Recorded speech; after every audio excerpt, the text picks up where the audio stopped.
શરૂઆતમાં આપણે એક સુંદર દુનિયામાં જીવીએ છીએ. ફક્ત તમારી આસપાસની આકર્ષક વસ્તુઓ જુઓ.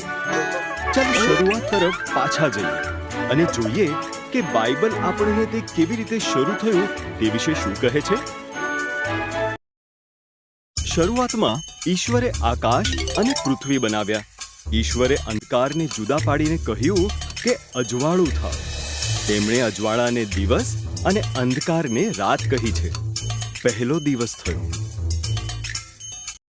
પછી ઈશ્વરે નીચેના પાણીથી ઉપરના પાણીને અલગ કરવા અંતરિક્ષ બનાવ્યું. તેમણે અંતરિક્ષને આકાશ કહ્યું.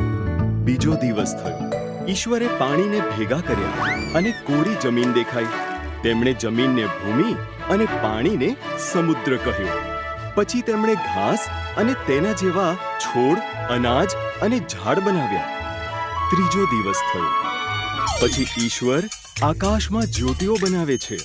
તેમણે દિવસ માટે સૂર્ય, રાત માટે ચંદ્ર અને બધા તારા બનાવ્યા. ચોથો દિવસ થયો. ઈશ્વરે પાણીમાં માછલીઓ તરતી મૂકી અને આકાશમાં પક્ષીઓ ઉડતા કર્યા. તેમણે તેમને કહ્યું, બચ્ચાઓ પેદા કરો. આખી દુનિયાને સંગીતથી અને આનંદ ઉત્સવના છાટણાથી ભરી દો. પાંચમો દિવસ થયો. પછી ઈશ્વરે પ્રાણીઓ બનાવ્યા. તેમણે ખેતરના પ્રાણીઓ, જંગલી પ્રાણીઓ અને એવા પ્રાણીઓ બનાવ્યા જે જમીન પર સરકીને ચાલે. ફક્ત એક બીજી વસ્તુ બનાવવાની છે. ઈશ્વરે કહ્યું, સૌથી વિશેષ વસ્તુ. તેથી તેમના સ્વરૂપ અને પ્રતિમા પ્રમાણે ઈશ્વરે પુરુષ અને સ્ત્રી બનાવ્યા.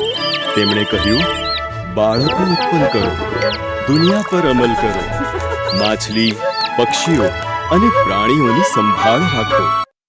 છઠ્ઠો દિવસ થયો. પછી ઈશ્વરે તેમણે બનાવેલી દરેક વસ્તુ પર નજર નાખી. તે ખૂબ સારું છે, તેમણે કહ્યું. તેથી સાતમા દિવસે તેમણે આરામ કર્યો અને તે દિવસને વિશેષ બનાવ્યો. સાતમો દિવસ થયો.